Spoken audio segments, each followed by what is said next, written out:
बिल्कुल।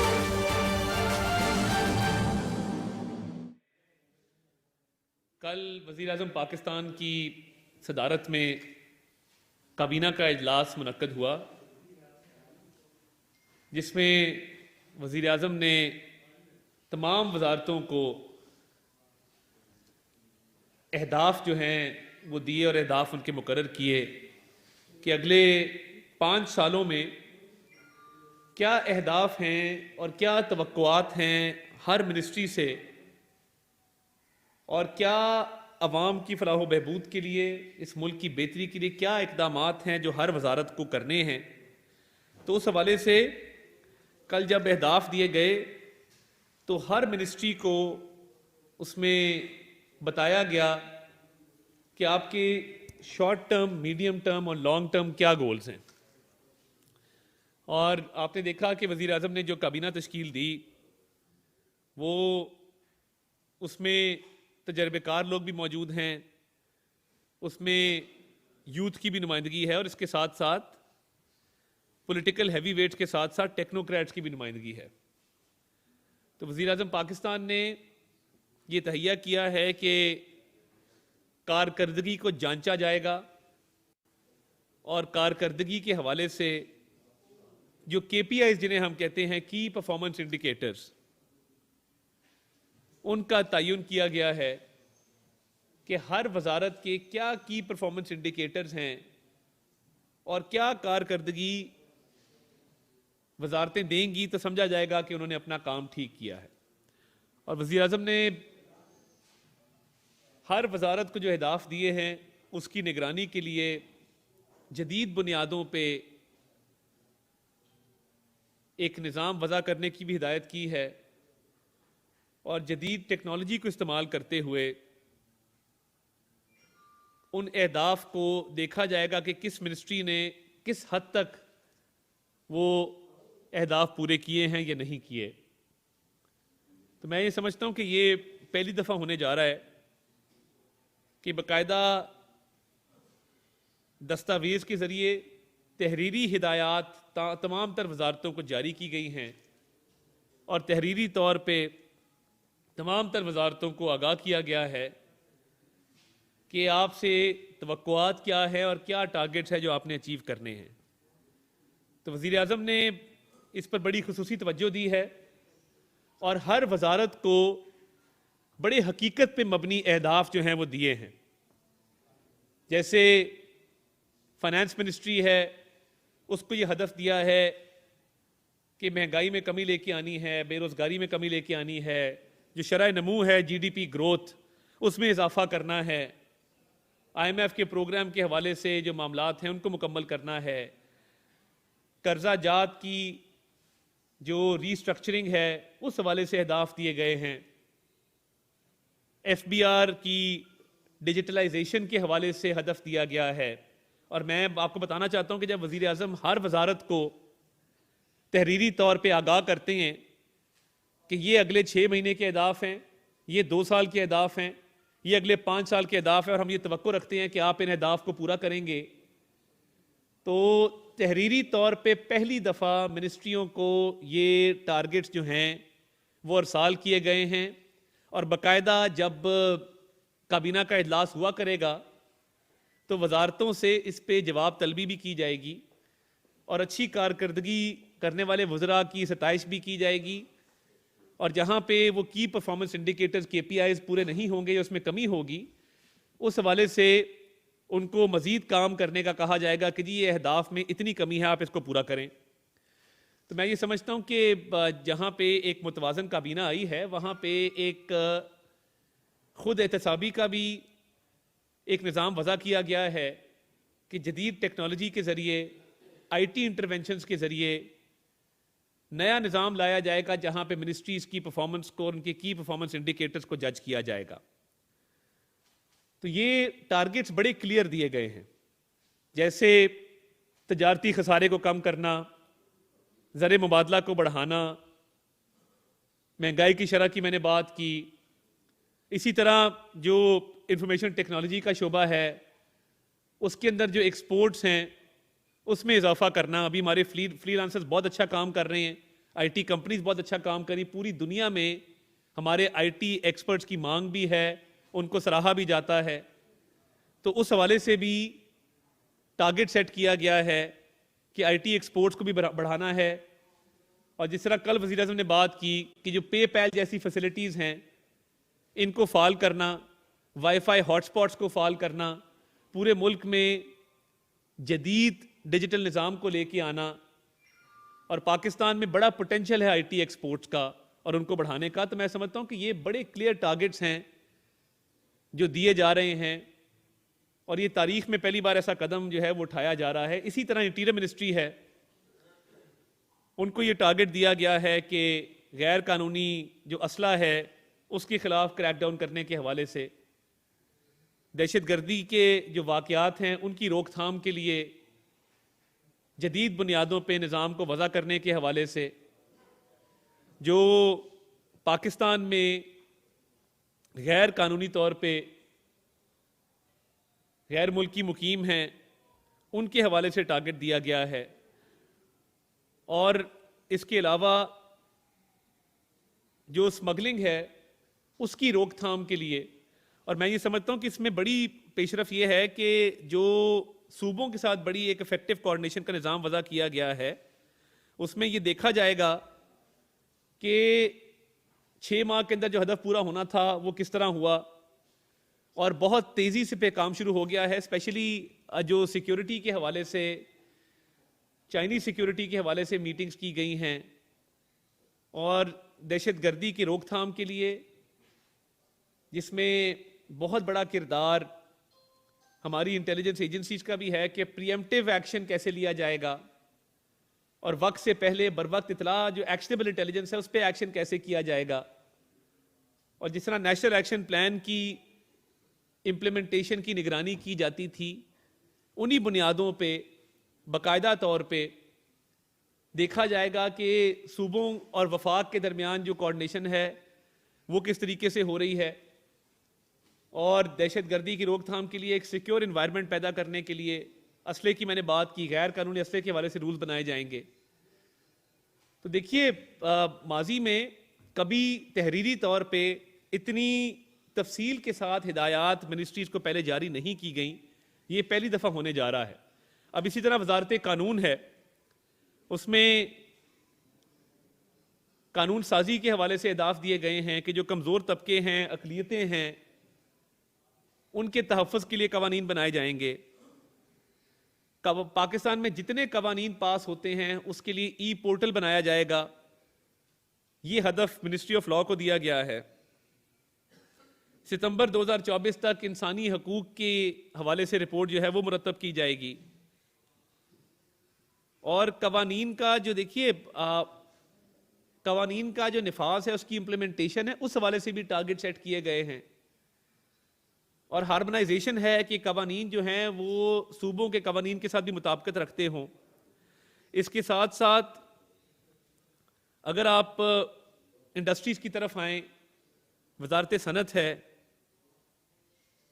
Industrial development and regulatory authority के क़याम के हवाले से हदफ दिया गया है। 6 माह में सनसेट इंडस्ट्रीज की पाकिस्तान मुंतकली, शिप ब्रेकिंग इंडस्ट्री के फ़रोग के लिए हदफ दिया गया है। जो दोस्त ममालिक हैं उनके साथ सनती पैदावार को बढ़ाने के हवाले से MOUs के हवाले से हदफ दिया गया है। और देखिए, ये मादनियात का शोबा है जिसमें बड़ा पोटेंशियल है पाकिस्तान के अंदर। हमारे पास दुनिया के सेकंड लार्जेस्ट सॉल्ट रिजर्व्स हैं, जो पिंक हिमालयन सॉल्ट जिसको कहते हैं, इधर कलर कहार वाले एरिया में। उस हवाले से टारगेट दिया गया कि मादनियात की जो एक्सप्लोरेशन है, उसकी एक्सपोर्ट है, उसको बढ़ाने के हवाले से जो है वजारत सनत को टारगेट दिए गए हैं। अगर आप वजारत तजारत की तरफ आएँ, जो कॉमर्स मिनिस्ट्री है, उसमें तजारती खसारे को कम करने के हवाले से और जदीद टेक्नोलॉजी को राइज करने के हवाले से, स्पेशली जो वोकेशनल ट्रेनिंग है उस हवाले से टारगेट दिया गया है कि तालीमी इदारों और सनतों के इश्तराक के साथ ऐसा निज़ाम राइज किया जाए जहां पे तिजारत को फ़रोग मिले और उसमें मिनिस्ट्री क्या कंट्रीब्यूट कर सकती है। और ईज़ ऑफ बिजनेस के हवाले से टारगेट दिया गया है कि पाकिस्तान में कारोबार को आसान बनाया जाए फॉरेन डायरेक्ट इन्वेस्टमेंट के लिए, लोकल इन्वेस्टमेंट के लिए।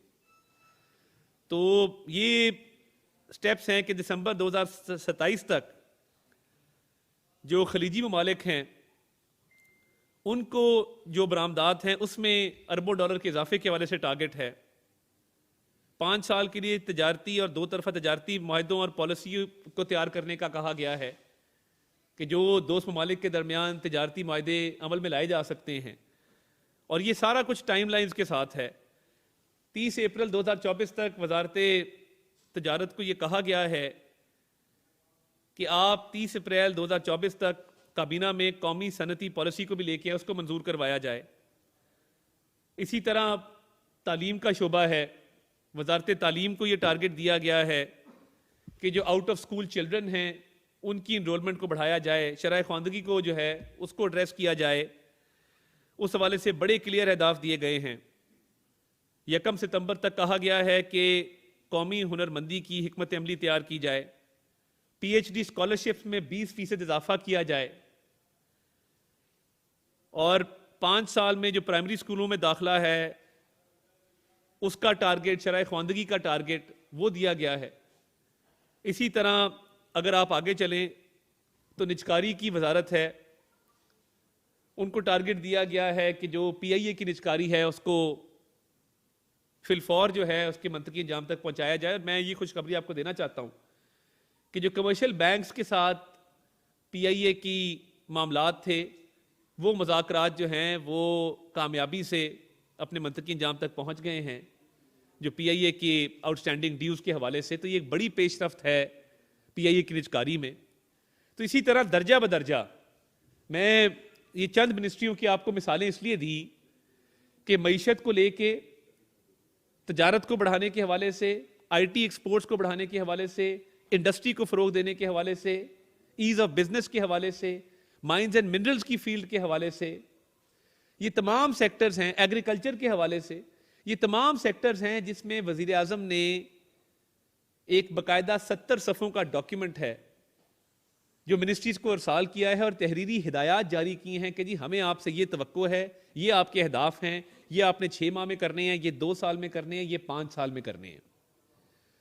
तो ये मैं समझता हूं कि एक वज़ीर आज़म पाकिस्तान शहबाज शरीफ साहब इस काम के लिए जाने जाते हैं कि जब उनको काम लेना आता है और बतौर एक अच्छे एडमिनिस्ट्रेटर के, बतौर एक इफेक्टिव सियासतदान के उन्होंने माजी में भी डिलीवर करके दिखाया है। और ये जो अहदाफ दिए जा रहे हैं तमाम मिनिस्ट्रीज को, ये काबीना की मीटिंग में भी इसका रिव्यू किया जाएगा। और जो IT का सिस्टम लाया जा रहा है मॉनिटरिंग के लिए, ये पहले कभी नहीं लाया गया। तो गवर्नेंस की तरफ भी ये बहुत बड़ा कदम है। तो मैं ये समझता हूं कि ये तारीखी इकदामात हैं।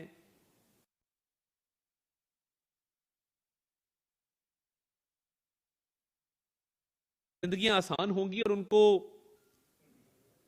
जो मुश्किलात दरपेश हैं उनके खात्मा करने में आसानी होगी। तो मैं ये समझता हूं कि ये हमारी GDP ग्रोथ के हवाले से, मईशत को दरपेश मसाइल के हल के हवाले से, हर सेक्टर को, हर शोबे को इसमें एड्रेस किया गया है। और वज़ीर आज़म खुद इसकी निगरानी करेंगे, उनका दफ्तर इसकी निगरानी करेगा और वजारतों को अब बाकायदा तौर पे, तहरीरी तौर पे आगाह भी करना होगा और उनसे बाकायदा बाज़पुर्स भी की जाएगी कि जी ये हदफ आपको दिया गया था, उस पर क्या पेशरफ्त है। तो मैं समझता हूँ कि बड़े इफेक्टिव तरीके से ये निज़ाम जो है ये अमल दरामद की तरफ बढ़ रहा है और हुकूमत की अवलीन तरजीह ये है। और जो वज़ीर आज़म साहब बार बार बात करते हैं मईशत की बहाली के हवाले से, उसमें निजकारी जो है, एयरपोर्ट्स की आउटसोर्सिंग है, PIA की निजकारी है जो बड़ी तेज़ी से चल रही है। यानी आप देखें कि PIA का खसारा सालाना जो है 80 अरब रुपए का खसारा है। अब वो जब खसारा कम होगा और PIA की निजकारी से जो समरात मिलेंगे उसका मईशत पे एक मुस्बत असर पड़ेगा। और जब PIA की निजकारी होगी तो हुकूमत को उस मद में जो रेवेन्यू आएगा तो उसमें भी इजाफा होगा। दूसरी चीज जो एफबीआर की डिजिटलाइजेशन है, ये कभी पहले नहीं हुई। टैक्स के जो लूप होल्स हैं उनको एड्रेस किया जा रहा है कि पूरा एफबीआर का निज़ाम जिससे टैक्स कलेक्शन होती है उसको जदीद बुनियादों पे, उस पर वज़ीर आज़म जल्द कौम को एक खुशखबरी देंगे कि बड़ी तेज़ी से उस पर काम हो रहा है। और अच्छे अफसरान को अवार्ड करना, जो करप्ट अफसरान हैं एफबीआर के, वज़ीर आज़म साहब की ज़बान में उनकी परेड करवाना, ये भी तरजीहात में शामिल है। और आपने देखा कि जो पाकिस्तान के एक्सपोर्टर्स हैं जिन्होंने पाकिस्तान के ज़र मुबादला के ज़खायर में इजाफा किया है, या पाकिस्तान के बड़े टैक्स देने वाले जो बिजनेसमैन हैं, उनको बुला के पहली दफ़ा अवार्ड्स दिए गए, उनको नवाजा गया, उनको गार्ड ऑफ ऑनर पेश किया गया, उनको ब्लू पासपोर्ट की फैसिलिटी दी गई, उनको पाकिस्तान ऑनर कार्ड दिया गया। ये पहली दफ़ा हो रहा है कि बिजनेसमैन जो रोजगार के मौके फराहम करते हैं, जो मईशत में एक मुस्बत अपनी कॉन्ट्रीब्यूशन करते हैं, और जिन्होंने मईशत का पहिया चलाने में अपना किरदार अदा किया, उनको बाकायदा तौर पर बुला के एजाज से नवाजा गया है। तो ये सिलसिला भी जारी रहेगा। इसके साथ साथ शहाना अखराजात में जो कमी है, कई महकमे हैं जो बराए नाम चल रहे हैं, जिनका काम कोई नहीं, उनको मर्ज करेंगे दूसरे महकमों के साथ। अखराजात में कमी, काबीना के अराकीन भी जो हैं कोई तनख्वाह कोई बरात नहीं ले रहे, इसका ऐलान भी बाकायदा तौर पे काबीना की मीटिंग में भी हो चुका है। तो बहुत से अखराजात, एक कमेटी बनाई गई थी, ऑस्टेरिटी कमेटी, जो अखराजात को, हुकूमती अखराजात को कम करने के हवाले से एक रिपोर्ट अगले चंद दिनों में पेश करेगी वज़ीर आज़म को, और उसके मुताबिक फिर वज़ीर आज़म ऑस्टेरिटी पॉलिसी और हुकूमती मामलात में जो सादगी इख्तियार करने का एक मामला है, उस पर एक लाहे अमल का ऐलान करेंगे और बताया जाएगा कि ये अखराजात कैसे कम किए जाएंगे। तो बड़ी संजीदगी के साथ, बड़े गौर फिक्र से, बड़े तदब्बर से ये तमाम मामलात को हतमी शक्ल दी गई है। और क्योंकि काबीना अवाम को जवाबदेह है, अवामी नुमाइंदे हैं, अवाम के वोट लेके हम आए हैं, इसलिए वज़ीर आज़म ने इन अहदाफ का तयन करके तमाम वजारतों को जवाबदेह किया है। और इन अहदाफ के हवाले से हम मीडिया के तवस्सुत से पाकिस्तानी अवाम को गाहे बगाहे आगाह करते रहेंगे कि किस हद तक इन अहदाफ को पूरा किया गया है। और देखें, हिम्मत से, हौसले से हम इस सफ़र पर निकल पड़े हैं।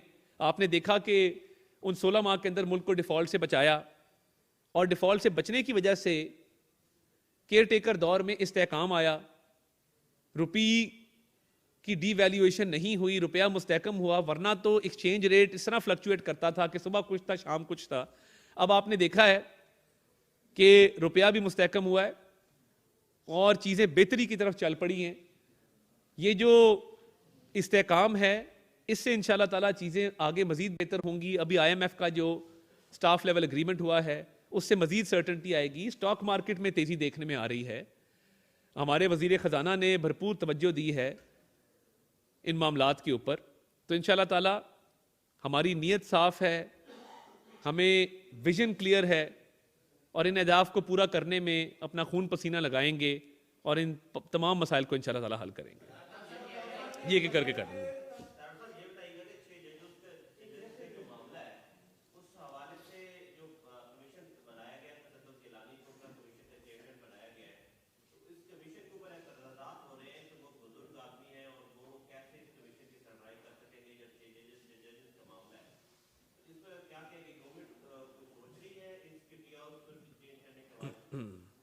देखिए, मैं ये समझता हूँ कि जब एक ऐसे साबिक चीफ जस्टिस पाकिस्तान तसद्दुक़ हुसैन जिलानी साहब, जो कि अच्छी शोहरत के हामिल हैं, गैर मुतनाज़ा शख्सियत के मालिक हैं, और पूरा पाकिस्तान ये जानता है कि वो एक ईमानदार और फ़र्शनास जज रहे हैं, किसी को उन पर शक नहीं है, किसी को कोई डाउट नहीं है, तो उनका इंतखाब किया गया है। और उन्होंने अगर जिम्मेदारी कबूल की है तो मैं समझता हूँ कि वो सलाहियत रखते हैं कि इस जिम्मेदारी को निभाएं। उनकी सेहत के हवाले से हमारे तक तो कोई ऐसा मामला नहीं पहुंचा।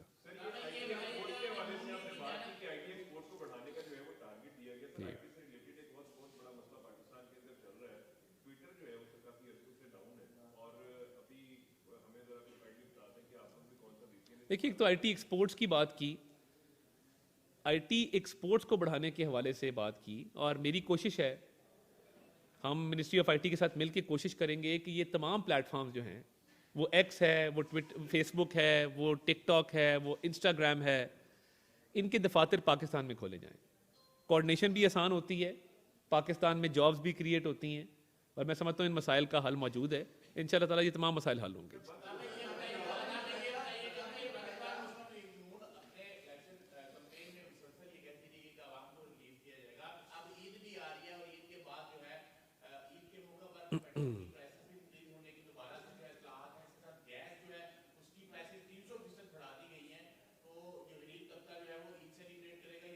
देखिए, मैं ये समझता हूँ कि वज़ीर आज़म ने गैस के हवाले से एक ऑडिट जो है वो ऑर्डर किया है, वो आपकी नज़रों से भी गुजरा है। उसके साथ साथ पीछे बिजली की कीमतों में वो जो एक 4 रुपये का इजाफा था उसको कम करके 2 रुपये किया गया है, और 1 रुपये 68 पैसे का फ़र्क पड़ा है, बिजली उससे सस्ती हुई है।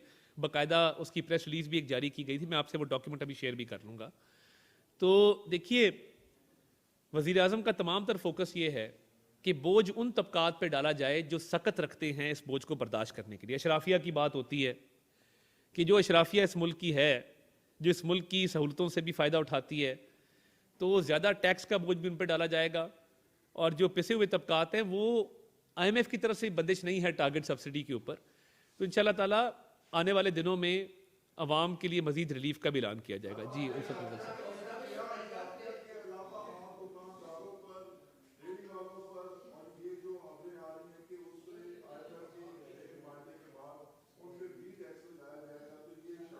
नहीं, देखें, एक इस मुल्क में ब्लैक इकॉनमी है और हम सब जानते हैं। देखें, बात सीधी करनी चाहिए। अनडॉक्यूमेंटेड इकॉनमी को डॉक्यूमेंट करना जो है वो ज़रूरी है। लाहौर में, आप लाहौर में निकल के देख लें, ऐसे इलाके हैं जहां पे अरबों रुपए का कारोबार होता है मगर कच्ची रसीदों पे होता है। अब उसका नुकसान किसको हो रहा है? आपको और मुझे हो रहा है। टैक्स हम अदा कर रहे हैं ना, मगर वो अरबों रुपए का कारोबार कई जगह पे होता है और उसका कोई डॉक्यूमेंटेशन नहीं है। अनडॉक्यूमेंटेड या ब्लैक इकॉनमी हमारा बहुत बड़ा मसला है। ये टैक्स ऐसे नहीं है कि बस किसी पे भी लग रहा है। टैक्स नेट में हमें लोगों को लाना होगा, और टैक्स नेट में लोगों को इंकरेज करना होगा। जब पंजाब रेवेन्यू अथॉरिटी बनाई गई, रेस्टोरेंट्स और कैफे जो है वो कच्ची रसीदें इशू करते थे, उसको इंसेंटिवाइज किया गया कि जो रिपोर्ट करेगा उसको कोई ना कोई नाम या कोई ना कोई इंसेंटिव दिया जाएगा। अब आप देखिए, पूरा सिस्टम उसका इलेक्ट्रॉनिक हो चुका है, रेस्टोरेंट्स कैफेज का। तो ये टाइम के साथ साथ टैक्स नेट में टैक्स कितना किसने देना है वो अशराफिया ने ज्यादा देना है, मगर टैक्स नेट के अंदर अगर 1% टैक्स देने वाला भी शामिल होगा, कम से कम उसकी शरह तो बढ़ाई जाए ना। इस वक्त जो परसेंटेज है टैक्स पेयर की, आप देखें तो आपको हंसी आएगी कि कितनी लो परसेंटेज है टैक्स पेयर्स की। तो टैक्स नेट को बढ़ाना मकसूद है, गरीब आदमी पर टैक्स का बोझ डालना मकसूद नहीं है।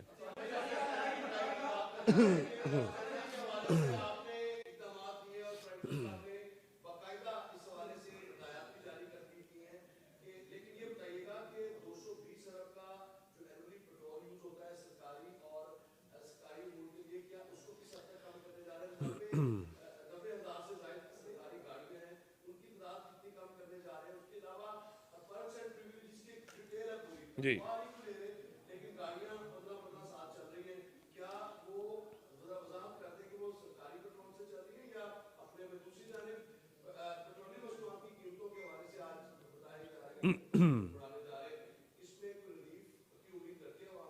देखिए, मेजॉरिटी कैबिनेट मेंबर्स जो हैं वो प्राइवेट गाड़ियां इस्तेमाल कर रहे हैं। मैं आपको मिसाल दे सकता हूं, अलीम खान साहब प्राइवेट गाड़ी इस्तेमाल करते हैं, सालेक हुसैन साहब प्राइवेट गाड़ी इस्तेमाल करते हैं, बेशतर वज़रा जो हैं, राना तनवीर साहब प्राइवेट गाड़ी इस्तेमाल करते हैं। तो काबीना का तो बहुत छोटा हो जाए, मैंने 19 लोग हैं, मगर ये जो फ्यूल की आपने बात की, ये वाकई बहुत बड़ा खर्चा है हुकूमत का।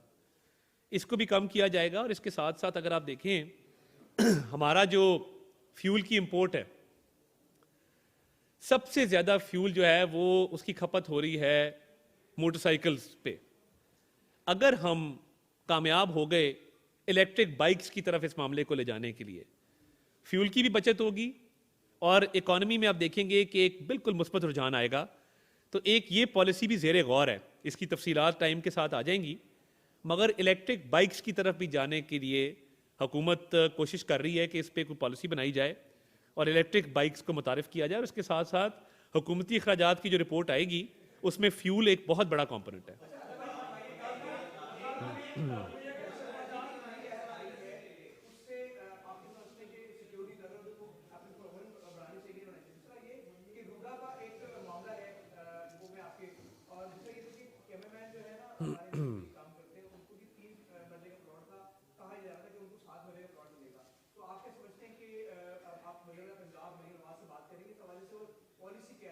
देखिए उनकी बड़ी एक साफ़ियों के हवाले से हमेशा अच्छी पॉलिसी रही है और हुकूमत पंजाब का पूरा फोकस है, तो इस मामले को इंशाल्लाह ताला टेकअप करेंगे और इस पर बातचीत करेंगे। तो पहला सवाल आपका क्या था?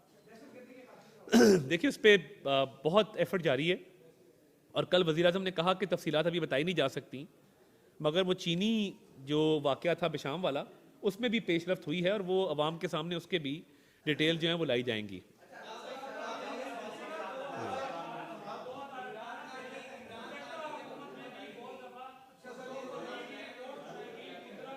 क्या किया गया था?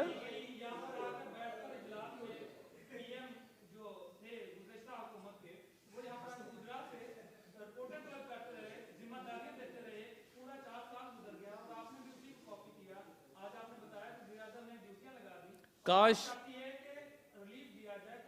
काश काश काश उस वजीर आजम ने हमें कॉपी किया होता और एक मोटरवे बना जाता, एक बड़ा अस्पताल बना जाता। मैं उस दिन वलीद इकबाल साहब के साथ अलहमरा मौजूद था, तो एक नौजवान ने इलेक्शन से पहले की बात है, उसने खड़े होकर कहा, उसने कहा मुझे 5 यूनिवर्सिटियां और 5 अस्पताल बना दें जो बानी चेयरमैन पीटीआई के दौर में बनी हो। वलीद साहब वहां से जाने पर मजबूर हुए। कॉपी उसको नहीं किया जाता जिसने कुछ ना किया हो, कॉपी उसको किया जाता है जिसने कुछ किया हो इस मुल्क के अंदर। लास्ट क्वेश्चन जी।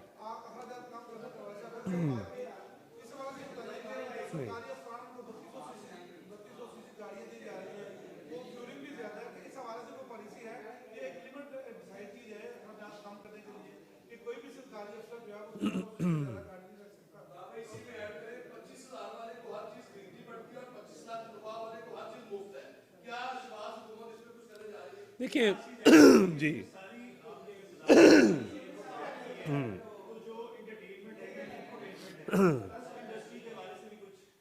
ये बड़ा अहम सवाल है। मैं इसमें 2 बातें करना चाहता हूँ, ये मेरी मिनिस्ट्री से रिलेट करता है।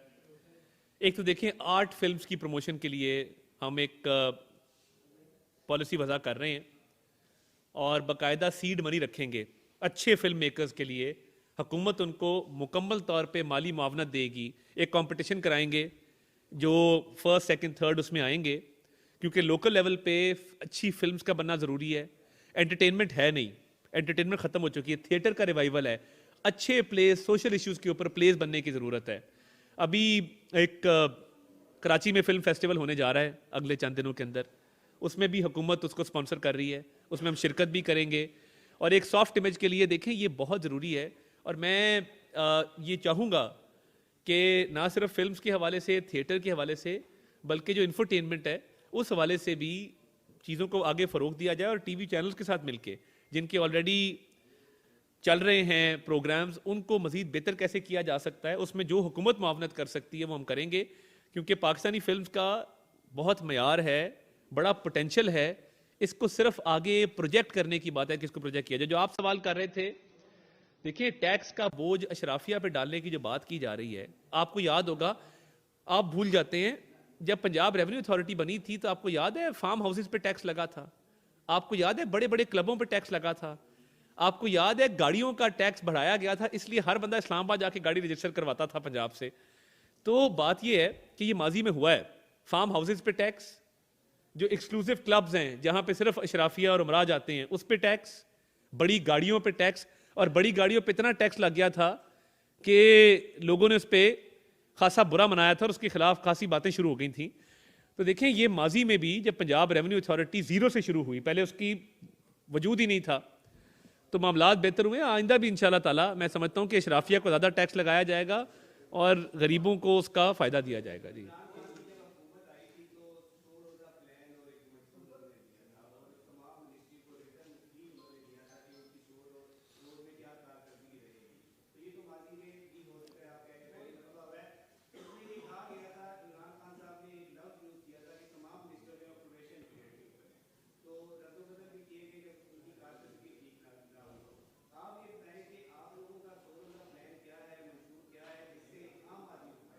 देखिए बात यह है, वही वाली बात है कि काम करने वाले और हैं, बातें करने वाले और हैं। और आपको थोड़े फिगर्स बता दूं, 2018 में जब एक हुकूमत इस मुल्क में आई, जीडीपी ग्रोथ शरह नमू 5.8% थी उसकी प्रोजेक्शन अगले 2 सालों की 6.4% थी। महंगाई मेरे भाई 4% पे थी, सिंगल डिजिट 4% पे थी, उसकी प्रोजेक्शन 3.2% के ऊपर थी। अब अगले 4 साल में क्या हुआ कि महंगाई 22% पे पहुंच गई और शरह नमू माइनस में चली गई और कोविड का बहाना करके शरह नमू का बेसलाइन नीचे किया गया और उसको 2% पे प्रोजेक्ट किया गया। बात यह है कि इस मुल्क में एक ईंट नहीं लगाई। सीपैक के साथ जो उन 4 साल के अंदर हुआ वो पूरी कौम ने देखा। स्कीम लाना चाहते थे मुर्गियों की और कुछ अंडों की और कुछ उस तरह से, कोई कैटल और पोल्ट्री की, वो स्कीम भी नहीं आई। तो कारकर्दगी होनी क्या थी? क्या उस दस्तावेज में लिखा था कि इतने लोगों को जेल में डालना है, इतने लोगों को सियासी इंतकाम का निशाना बनाना है? हम जब बात करते हैं तो हम किसी बुनियाद पे बात करते हैं कि हमने इस मुल्क में 12,000 मेगावाट बिजली लगाई है। हम जब बात करते हैं तो हम बात करते हैं कि हमने 12 मोटरवेज बनाए हैं। हम जब बात करते हैं तो हम बात करते हैं कि हमने, नवाज शरीफ ने पंजाब इंस्टीट्यूट ऑफ कार्डियोलॉजी बनाया था जो आज भी चल रहा है, शहबाज शरीफ ने PKLI बनाया है। हम जब बात करते हैं तो हम दानी स्कूल सिस्टम की बेस पे बात करते हैं। हम जब बात करते हैं तो हम पीस स्कॉलरशिप्स की बेस पे बात करते हैं। हम जब बात करते हैं तो हम बताते हैं कि हमने लैपटॉप बांटे थे, लंगर नहीं बांटा था। हम जब बात करते हैं तो हम बताते हैं कि हमने पनाह गाहें नहीं बनाई थी कि जो आज खंडरात का मंजर पेश कर रही हैं, हमने आशियाना हाउसिंग स्कीम लेके आए थे। तो बात यह है कि गिला कोई करे तो लाजिम है शऊर, अल्लामा इकबाल की ज़बान में। अहदाफ का तयन वो करता है जिसकी माजी की कारकर्दगी का मुंह बोलता सबूत सामने हो, जिसने कभी यूनियन काउंसिल नहीं चलाई और अहदाफ कर दिए। हमने तो चले फिर भी सेट टारगेट्स दिए हैं कि महंगाई में कमी के हवाले से, एक्सपोर्ट्स में इजाफे के हवाले से, फॉरेन डायरेक्ट इन्वेस्टमेंट के हवाले से, ज़र मुबादला के हवाले से, क्योंकि देखिए ये एक फैक्टर नहीं है, ये लिंक्ड चीज़ें। अगर आप इकोनॉमी को समझते हैं तो आपको पता होगा कि अखराजात जब कम होते हैं तो अखराजात कम होने से क्या होता है? तेल की खपत कम हो, अखराजात कम हो, उससे रुपया मुस्तहकम हो, रुपया मुस्तहकम हो, उससे भी महंगाई कम होती है। तो महंगाई की कमी के लिए कोई एक फैक्टर नहीं है, 3-4 फैक्टर्स हैं।